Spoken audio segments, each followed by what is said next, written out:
Hey digital nomad families, fabulous biscuits, wholesome feed watchers, people that have just happened upon my channel. If you are new here, hi, I'm Rose Kelly. I am a fabulous romance author. I was thinking fabulous is more like eccentric, but then I just realized I was just saying I'm a great writer. I meant it more as eccentric there. There you go, the importance of comma. I write under R.M. Kelly, and you can check out all my books. You can find them on Amazon and everywhere where fabulous romance digital ebooks are sold. I am also a travel and wellness vlogger over here on this channel, and I do a homemaker channel on my other YouTube page. You can follow me on Instagram as well. Hi, welcome to the channel. Subscribe if you haven't already and come say howdy. I am a mama of two, and I used to travel 3 or 4 months out of the year pre-pandemic, and maybe not in the most thoughtful way. You know, I would just be going here and going there and get some content here and make some content here.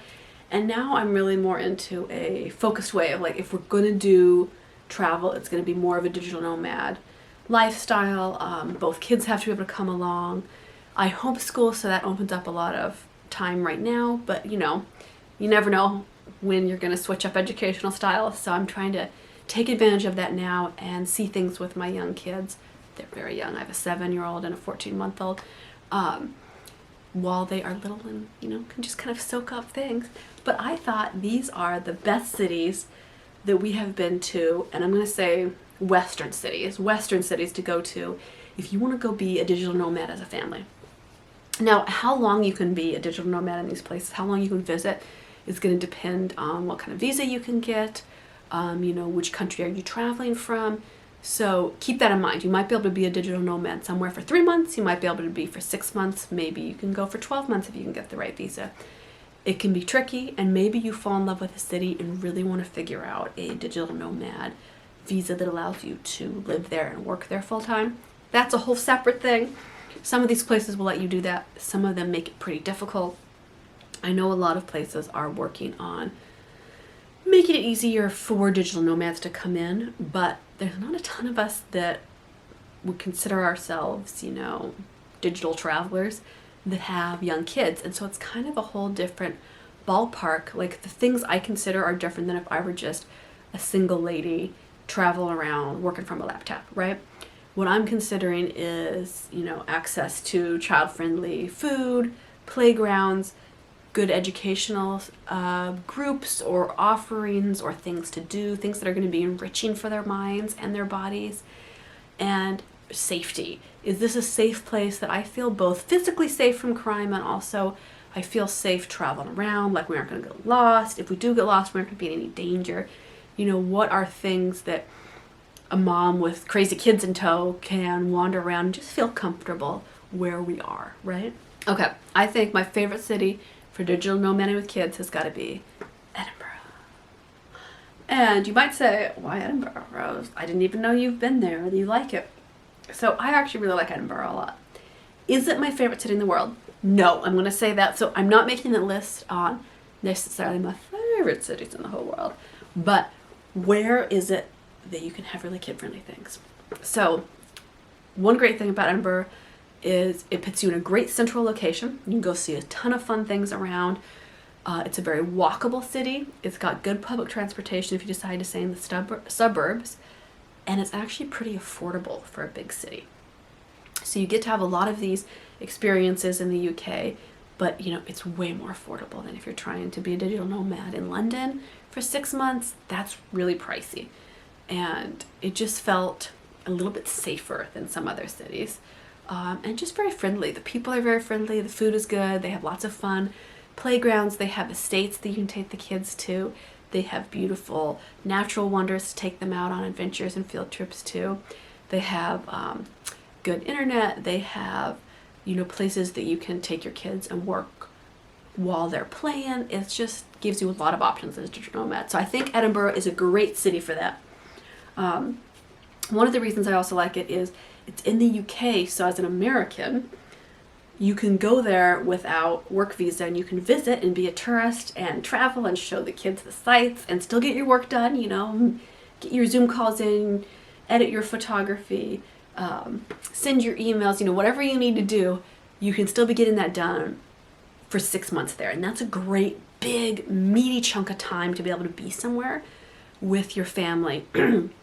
Because for me, I don't want to move around a lot when I'm traveling with kids. So, you know, when it was just me traveling, I could go somewhere different every 2 days. Or well, let's hop on a flight, you know, and let's go do that thing where you go see like all the major European cities in 3 weeks and you just go somewhere new every 3 days. That is exhausting, and I will venture to say almost undoable with children, especially young children.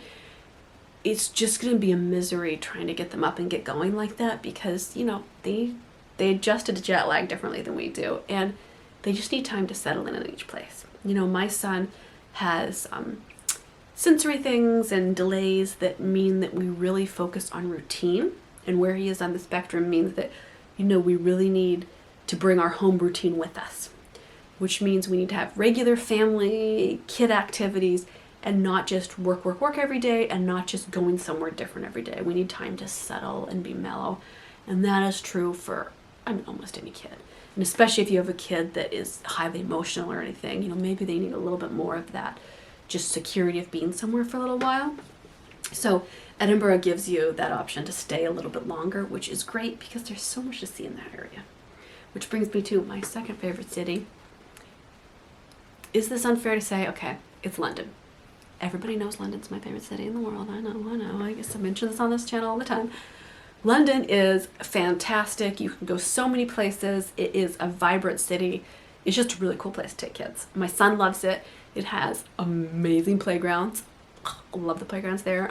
If you go and you're going to be a digital nomad for a while, get a membership at Kew Gardens if you're staying in that part of London, because that's like my son's favorite. Is that safe to say? Yeah, his favorite playground in the world. He still talks about that. We haven't been there for a couple years now, and he still talks about this playground that he so loves there.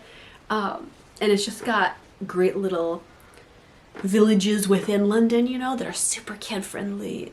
Cough, cough, edit. Stupid allergy season. And you just really, you feel right at home there. It's a great city. I think both of those happen, my top two both happen to be in the UK, and that's in part, you know, if you're going to be a digital nomad somewhere, it is easy to be able to speak the language. It's going to make getting places a little bit easier and get lost as much. And I really particularly like, as digital nomad cities in particular, that you're allowed as an American to be there for 6 months, because you don't want to break any rules. You don't want to be kicked out of a country. You know, you want to do everything legitimately. Don't mess around with that. It's just like, it's not worth your bother. You know, you're traveling somewhere with your family. You want to be somewhere safe where you legitimately can be and you're allowed and you're welcome, you know? So a third city that I love for digital nomading, but as an American, you can't be there as long. You can only be there 3 months, is Rome. Rome is a really fun city to go to. We are actually really hoping to figure out how to make it into our plan sometime in the next year. To go there and spend a full 3 months and do language immersion, because my son and I, as part of homeschool, we're learning Italian, and I can go somewhere and like work on a language and use it while I'm there, and then as soon as I leave, I'm not hearing people speak it. It just goes. So I thought, you know, while my son still has this malleable brain, I really want to take him and do language immersion and get him fluent in Italian, as his grandma and great grandma have all been. Because it's just really handy to have a second language as a kid. So Rome is a great option. It has so much culturally to offer. It has fantastic food. And for me, I am kind of more of like almost a snowbird schedule for my digital nomading desires. So I live in the Pacific Northwest, where, you know, the summers are quite pretty, and I love sticking close to where I can see my nephews and my brothers and sisters up here and just spend the warmer months up here.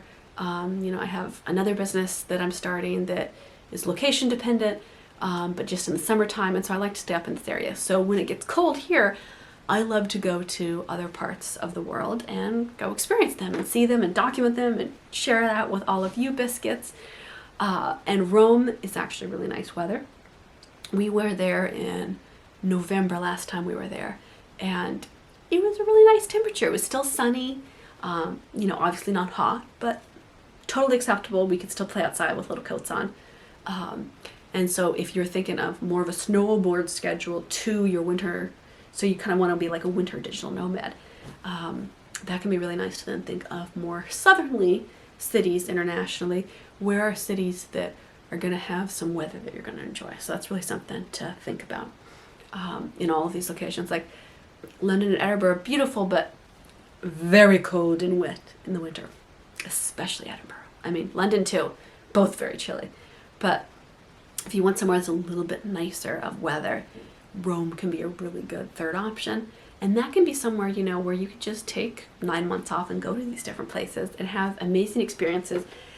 Get your work done from anywhere, right? Still have that focused time, but allow your children to, as a family unit, have these amazing experiences. And I think that that is a really powerful, fun thing to get to do with your family, to just instill beautiful values of appreciation, of gratitude, of being mindful in the moment to little kids. It's pretty awesome.